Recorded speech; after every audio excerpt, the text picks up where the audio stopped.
জি sir, yes sir, আপনি কোনো tension করেন না। আপনি যে ঠিকানা দিচ্ছেন ওই ঠিকানায় যাই ফাটুমু। খালি কি ফাটুমু, এলাকা পুরো তছনছ করে ফেলাম। ঠিক আছে স্যার, যাই স্যার।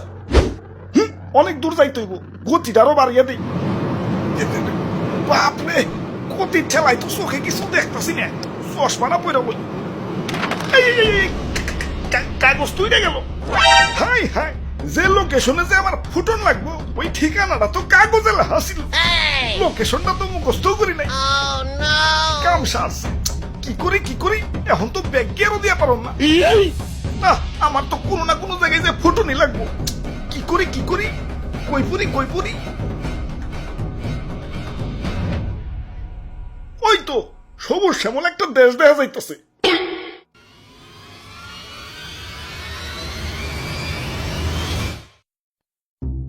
ভাই যাইতে দেন ভাই, দেরি হয়ে যাইতাছে।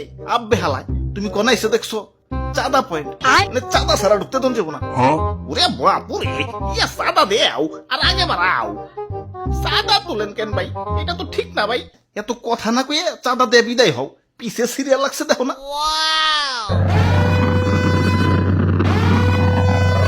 আরে আরে খারাও, তো তাড়াহুড়া গেলা।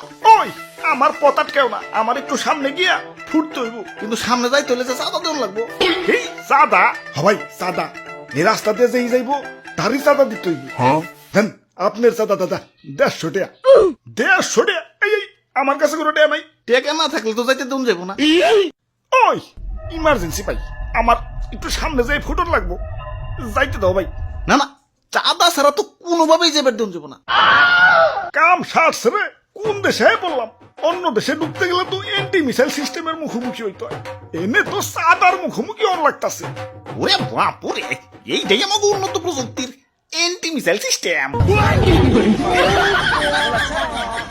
আরে ভাই বুঝতাছো না, ইমার্জেন্সি ভাই, আমার সামনে যে ফুটন লাগবো। বিশ্বাস করো ভাই, আমি তোমাকে দেশে ঢুকতাম না ভাই। খালি যে টার্গেটে যে আমার ফুটন লাগবো ওই ঠিকানাটাই হারিয়ে ফেলাইছে। এখন এটাই আমার জীবন, লঞ্চ করার পর আমার ফুটনই লাগবো। যাইতে দাও ভাই। যাও, না করছে কেরা? চাঁদা দিয়ে জেনে মনে হয় হেনে যায় ফুটোগা। খালি শপিং মলটা বাদ দিয়ে, কারণ বাঙালি 99% এখন শপিং মলেই। ওরে বাপুরে, ইয়া চাঁদা দেও আর আগে বাড়াও।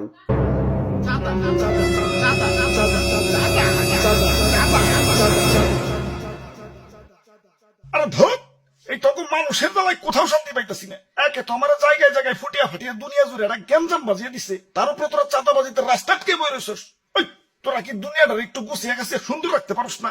দুনিয়াটা তুই তগই নাকি? তোরাই তো থাকুস, একটু মিলামিশা থাকুন যায় না? লোভ, হিংসা, ক্রোধ, ক্ষমতা তখন তো দিন দিন মানুষ বানিয়ে দিতেছে। আরে আমার ভাবতেও অবাক লাগে, এই মানুষ আমারে বানাইছে ওকে নিজে কই ধ্বংস করার জন্য। কিছু মানুষের রাজনৈতিক ঝগড়া আর ক্ষমতার লোভ শাস্তি দিচ্ছে সারা দুনিয়ার নিরীহ মানুষদের। আমি যখন আকাশে উঠি, নিচে দেখি বাচ্চারা খেলছে। আরে আরে এদের স্বপ্ন ভাঙার জন্যই কি আমি তৈরি? এই সুন্দর পৃথিবীটা তো শুধু রাজনীতিবিদদের জন্য না, এটা সবার। এখানে শান্তিতে বেঁচে থাকার অধিকার সবার। শান্তি বাদ দিয়ে অশান্তি কেন করস তোরা? তোরা মানুষ না, তোরা সবাই অমানুষ হয়ে গেছ। তোরা যদি মানুষই হইতি, মানুষ হয়ে মানুষ মারতে পারতি না। তোরা সেদিনই মানুষ হবি যেদিন আমাকে বানানো বাদ দিয়া পৃথিবীটাকে সুন্দর বানানোর চেষ্টা করবি।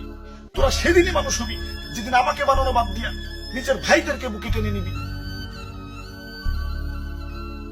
আরে এত কথা কিসের? ইনি কি সিনেমা দেখতে বইছি? ভালোই চাঁদা দিয়ে যাও, চোখের সামনে থেকে সরো। জ্ঞান দিতে আইছে।